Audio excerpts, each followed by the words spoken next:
திருப்பூர் மாவட்டம் உடுமலையில் நடைபெற்று வரும் அரசு விழாவில் முதலமைச்சர் ஸ்டாலின் உரையாற்றி வருகிறார். அதனை பார்க்கலாம். பேரறிஞர் அண்ணாவினுடைய ஓரிரவு, நல்ல தம்பி, முத்தமிழறிஞர் கலைஞரின் புரட்சி கவியங்களான பராசக்தி, மனோகரா உள்ளிட்ட பல படங்கள்ல சுமார் 10,000 பாடல்களை எழுதின உடுமலை நாராயணகவியை தந்து இலக்கியத்திலும் உயர்ந்த ஊர் இந்த ஊர். திராவிட முன்னேற்ற கழகத்தினுடைய பொருளாளராக இருந்தவரும் முன்னாள் அமைச்சருமான திரு சாதிக் பாட்சா அவர்களை ஈண்டெடுத்த ஊர் இந்த ஊர். இப்படி இயற்கை, வேளாண்மை உற்பத்தி, கலை, இலக்கியம், கல்வி, அரசியல்னு அனைத்து துறைகளின் கோட்டைதான் நம்ம உடுமலைப்பேட்டை. தியாகத்தின் திருவுருவமான திருப்பூர் குமரன் தோன்றிய தந்தை பெரியாரும் பேரறிஞர் அண்ணாவும் சந்திச்ச இந்த திருப்பூர் மாவட்டத்தில் இந்த பிரம்மாண்டமான விழாவை ஏற்பாடு செய்திருக்கிறார் மாண்புமிகு அமைச்சர் மு.பி. சாமிநாதன் அவர்கள். அவரை பத்தி சொல்லணும்னா 1986 தமிழ்காக்க இந்திக்கு எதிரான சட்டநகல் எரிப்பு போராட்டத்தில் கலந்துகிட்டு கோவை மத்திய சிறையில் 45 நாட்கள் சிறைவாசம் இருந்தவர். அதிலிருந்து இளைஞரணியில் என் கூட பயணித்தவர். தலைவர் கலைஞரின் அமைச்சரவையிலும் இப்போ நம்ம திராவிட மாடல் அமைச்சரவையிலும் இடம்பெற்றிருக்கிறார். ஒரு வேலையை கொடுத்தா அதை ஆர்ப்பாட்டம் இல்லாம அமைதியா அடக்கமா சாதிச்சு காட்டக்கூடியவர் சாமிநாதன். நம்ம திராவிட மாடல் ஆட்சியில தமிழ்நாடு முழுக்க பல்வேறு தலைவர்களுக்கு சிலைகளும் மணிமண்டபங்களும் நினைவுச் சின்னங்களும் அமைக்கப்பட்டிருக்கு. இவை எல்லாத்துக்கும் பொறுப்பெடுத்துக்கிட்டு சிறப்பா செஞ்சு முடிச்சவர், தொடர்ந்து செயல்பட்டுக் கொண்டிருப்பவர். அதேபோல் அருமை சகோதரி மாண்புமிகு அமைச்சர் கயல்விழி செல்வராஜ் அவர்களும் மிக சிறப்பாக செயல்பட்டு வருகிறார். முன்பு ஆதிதிராவிட நலத்துறை அமைச்சராகவும் இப்பொழுது மனிதவள மேலாண்மை துறை அமைச்சராகவும் அமைதியாக செயல்படும் அவரது பணி பாராட்டுக்குரியது. அரசின் சார்பில் ஆயிரக்கணக்கான இளைஞர்கள் வேலைவாய்ப்பை பெறுகிறார்கள் என்றால் அவை அமைச்சர் கயல்விழி செல்வராஜனுடைய அயராத முயற்சியும் ஒன்று. அவருக்கும் எனது பாராட்டுக்களை நான் தெரிவித்துக் கொள்கிறேன். இந்த விழா மிக சிறப்பாக நடத்தி காட்டியிருக்கக்கூடிய அமைச்சர்களாக இருக்கக்கூடிய சாமிநாதன் அவர்களுக்கும் கயல்விழி செல்வராஜ் அவர்களுக்கும் திருப்பூர் மாவட்டத்துடைய மக்கள் பிரதிநிதிகளுக்கும் குறிப்பா திருப்பூர் மாவட்ட ஆட்சியர் டாக்டர் மணிஷ் அவர்களுக்கும் மாவட்டத்தினுடைய அரசு அலுவலர்கள் அனைவருக்கும் எனது மனமார்ந்த பாராட்டுக்கள், வாழ்த்துக்கள். கலைஞரால் உருவாக்கப்பட்ட இந்த திருப்பூர் மாவட்டத்துக்கு கடந்த 4 ஆண்டு காலத்தில் நம்ம திராவிட மாடல் ஆட்சியில் செய்யப்பட்டிருக்கக்கூடிய முக்கியமான சிலவற்றை மட்டும் சுருக்கமா தலைப்புச் செய்தியா நான் சொல்ல விரும்புகிறேன். சொர்ணபுரியில அவுட் சங்கிலி போல ஓடை குறுக்கையிலும் தந்தை பெரியார் நகர் ஜம்மனை ஓடை குறுக்கையும் உயர்மட்ட பாலம் 558 கோடி ரூபாய் மதிப்பீட்டில் 6266 சாலை பணிகள், மடத்துக்குளம் புதூர் பூண்டி நகர், ஹைடெக் பார்க் நகர், பெருந்தொழில் திட்டப்பகுதியில் 1004 குடியிருப்புகள். திருப்பூர் மாவட்டத்தில் மட்டும் 133 திருக்கோயில்களுக்கு குடமுழுக்கு. 328 திருக்கோயில்கள்ல 804 சீரமைப்பு பணிகள், 5 சிறிய அளவிலான ஜவுளி பூங்காக்கள், 9 உயர்மட்ட பாலங்கள் அறிவிக்கப்பட்டு அதுல 3 பாலங்கள் பயன்பாட்டுக்கே வந்தாச்சு. உடுமலைப்பேட்டை வட்டம் கொங்கல் நகர் கிராமத்தில் 1ஆம் கட்ட அகழ்வு நிறைவு. ஏன் இன்றைக்கு திருப்பூர்ல நியூ டைடல் பார்க், வேலம்பாளையம் அரசு மருத்துவமனை, கோவில் வழி பேருந்து நிலையம் திறந்து வைத்திருக்கிறேன். அடுத்து கூடிய விரைவில் வரப்போகிற திட்டங்கள் என்னன்னு லிஸ்ட் போட்டா, காங்கேயம் அரசு மருத்துவமனை மாவட்ட தலைமை மருத்துவமனையா தரம் உயர்த்தப்பட இருக்கு. தாராபுரம் அரசு மருத்துவமனைய தலைமை மருத்துவமனைக்கு இணையா தரம் உயர்த்த போறோம். திருமுருகன் பூண்டி நகராட்சி பகுதியில் மினி டைடல் பார்க், சிவன்மலை மற்றும் நஞ்சியம்பாளையத்தில் மினி விளையாட்டரங்கம், 172 கோடி ரூபாய் மதிப்பீட்டில் நொய்யலாறு மேம்பாடு, 1176 கோடி ரூபாய் மதிப்பீட்டில் புதிய குடிநீர் திட்ட பணிகள், கீழக்கோயில் வழிப்பகுதியில் பேருந்து நிலையம், தெக்கலூர் பட்டேல் நகர், பொங்கலூர் அண்ணா நகர், காந்தி நகர் திட்டப்பகுதியில் 1160 குடியிருப்புகள்,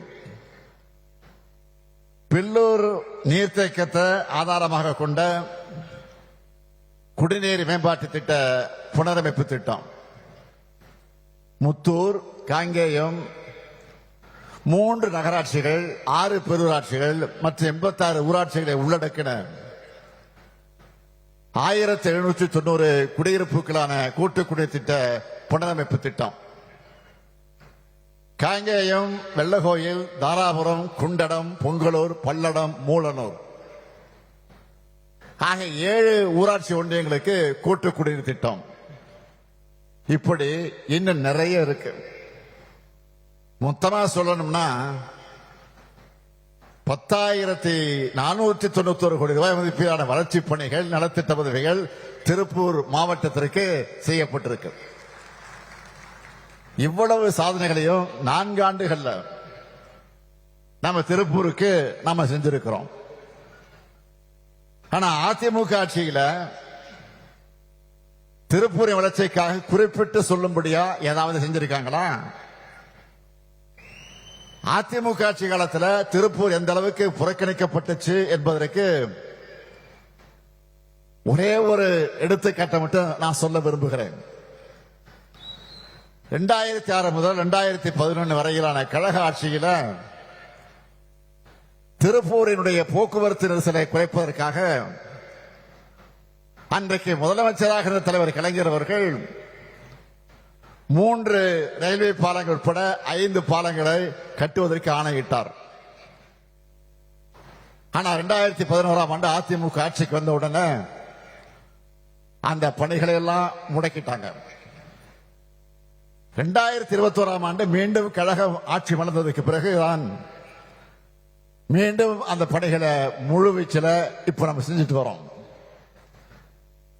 எஸ்ஆர்சி மில் அருகே மன்னரை ரயில்வே மேம்பாலம்,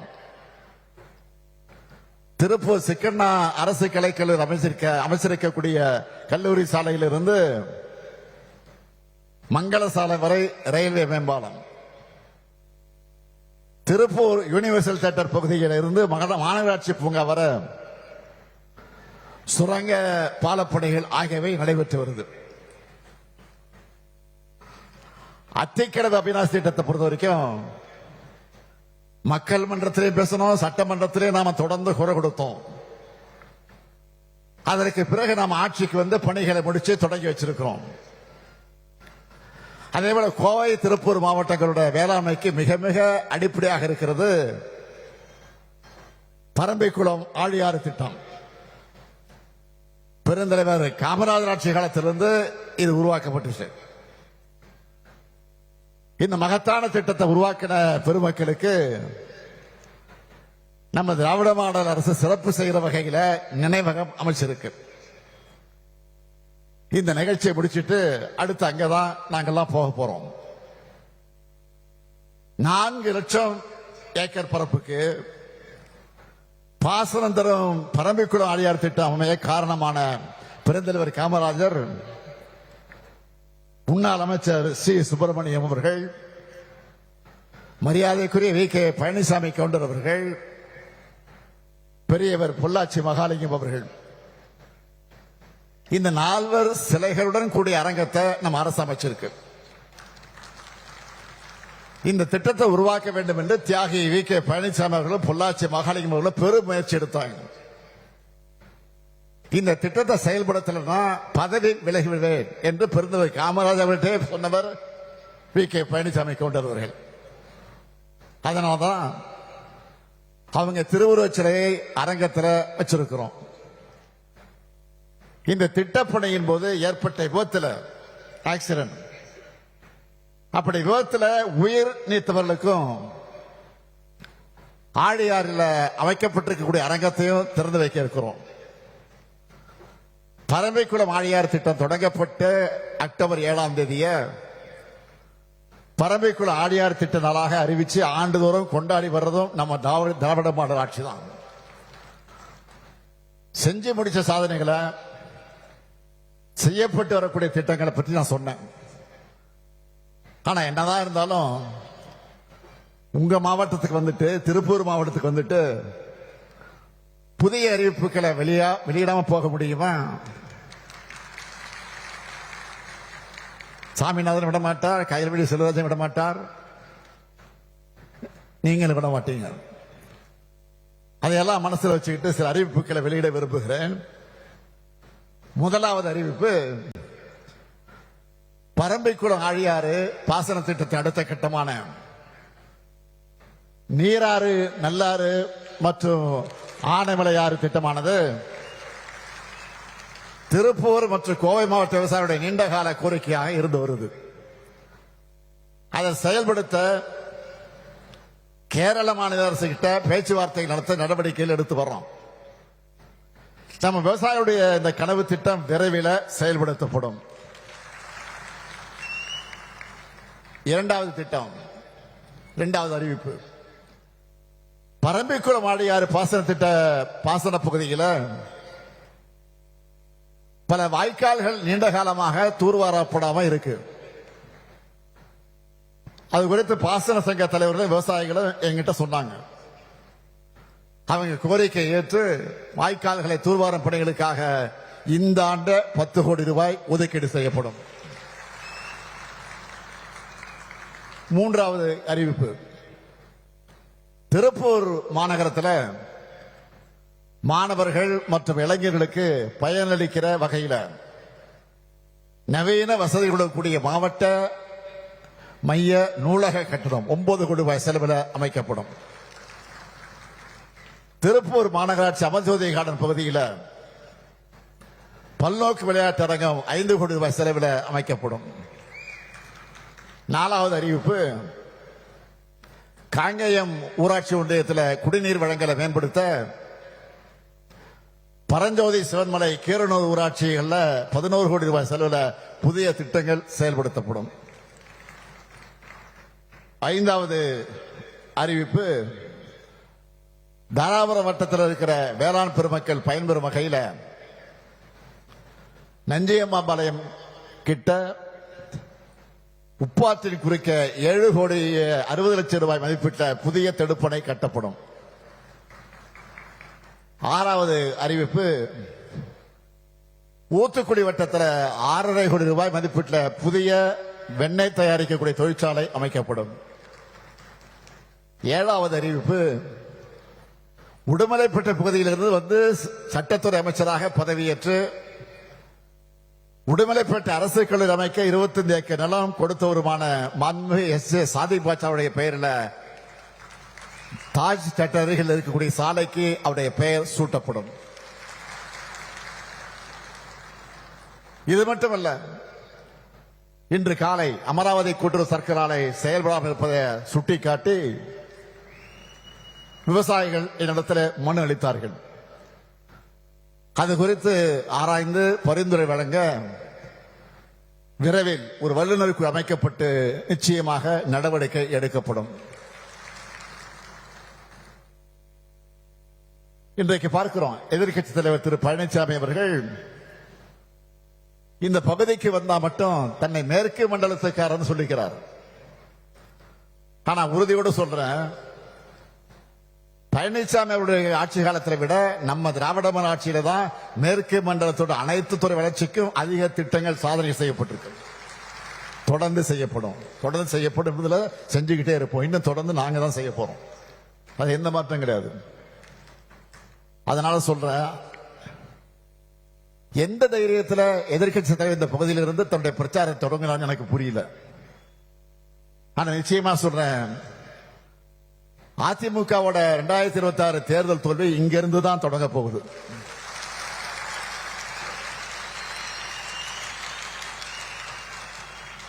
ஏற்கனவே 2024 தேர்தல், உள்ளாட்சி தேர்தல், இடைத்தேர்தல்கள் இந்த மண்டலத்திலிருந்து தான் அவர் தோல்வியை பார்த்துட்டார்.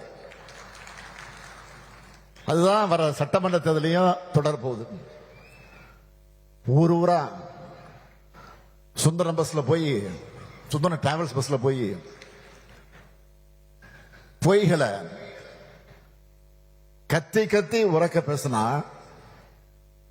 தன்னுடைய அலங்கோல ஆட்சியை மக்கள் மறந்துட்டு இவர் பேசுறதெல்லாம் நம்புவாங்கன்னு நினைச்சுட்டு இருக்காரு.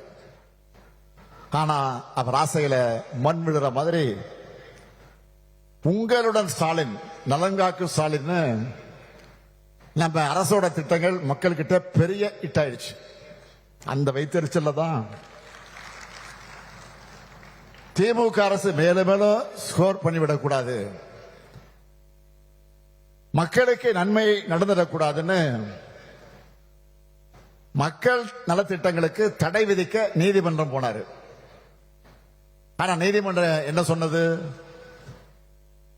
அரசியல் காழ்ப்புணர்ச்சியை தீர்த்துக்க நீதிமன்றத்தை நாடுறது தப்புன்னு சொன்னது மட்டும் இல்ல, நம்ம அரசுக்கு முன்னாள் அமைச்சர் சி.வி. சண்முகம் 10 லட்சம் ரூபாய் நன்கொடை தருமாறு மாண்புமிகு உச்சநீதிமன்றம் ஃபைன் போட்டு அனுப்பிட்டாங்க. இது உங்களுக்கு அவமானமா இல்லையா? அது மட்டும் இல்ல, பொருளாதார வளர்ச்சியில இந்தியாவில பெஸ்ட் மாநிலம் தமிழ்நாடு தான்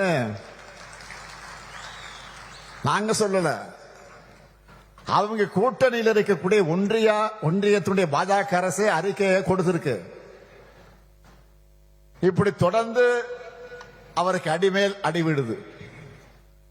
இதனால விரக்தியின் உச்சத்துக்கு எதிர்க்கட்சி தலைவர்கள் போயிட்டாரு.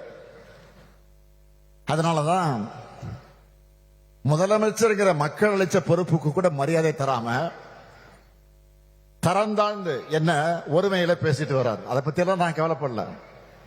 இன்னும் பேசுங்க, இன்னும் இறங்கி பேசுங்க. நாங்க அதை பத்தி கவலையே படல. எங்க பணி மக்கள் பணி. உங்களுக்கு எல்லாம் பதில் சொல்லி என்னுடைய நேரத்தை வீணடிக்க நான் விரும்பல. என்னை பொறுத்த வரைக்கும் பேச்ச குறை, செயல நம்ம திறமையை காட்டணும். ஏதோ தன்னை எம்ஜிஆர் நினைச்சுக்கிட்டு, ஜெயலலிதா அம்மையார் மாதிரி நினைச்சுக்கிட்டே சவுண்ட் விடுறாரு. ஆனா பாவம் அவருக்கு தெரியல. அவருடைய வண்டி கிளம்புனதும் அவங்க கட்சிக்காரங்களை, சொந்த கட்சிக்காரங்களை என்ன கமெண்ட் அடிக்கிறாங்கன்னு அவருடைய எந்த சதி திட்டமும் நம்ம அரசோட சாதனைகளை முன்னாடி எடுபடல, இனியும் எடுபடாது. நம்ம திராவிட மாடல் அரசை பொறுத்த வரைக்கும் ஒவ்வொரு மாவட்டத்துக்கு தேவையானதை பார்த்து பார்த்து அவன் செயல்படுத்திட்டு வரோம். அனைவருக்குமான நல்லாட்சி நடத்திட்டு வரோம். இந்த நல்லாட்சி என்னாலும் தொடரணும் தான் மக்களாகிய நீங்கள் விரும்புறீங்க. இந்த நல்லாட்சி என்னாலும் தொடரும். உங்கள் விருப்பங்கள் எல்லாம் நிறைவேறும்.